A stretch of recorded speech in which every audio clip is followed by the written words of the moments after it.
Franz Kafka, who never married and had no children, walked through the park in Berlin when he met a girl who was crying because she had lost her favorite doll. She and Kafka searched for the doll unsuccessfully.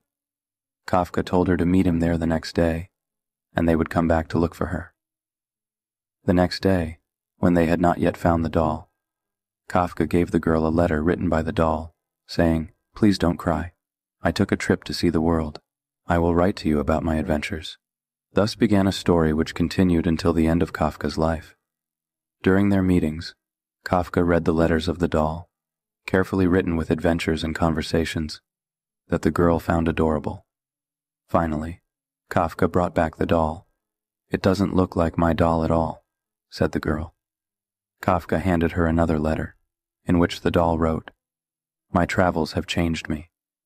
The little girl hugged the new doll and brought her happy home. A year later, Kafka died. Many years later, the now adult girl found a letter inside the doll. In the tiny letter signed by Kafka, it was written, "Everything you love will probably be lost, but in the end, love will return in another way." In another story, Franz Kafka wrote a letter to his abusive father. In that letter he said, "I would have been happy to have you as a friend, as a boss, an uncle, a grandfather, even as a father-in-law. Only as a father you have been too strong for me, particularly since my brothers died when they were small, and my sisters came along only much later, so that I alone had to bear the brunt of it, and for that I was much too weak.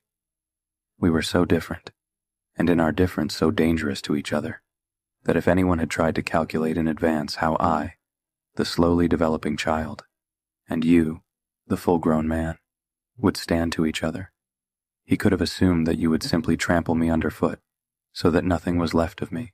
Well, that did not happen. Nothing alive can be calculated. But perhaps something worse happened. And in saying this, I would all the time beg of you not to forget that I never, and not even for a single moment, believe any guilt to be on your side.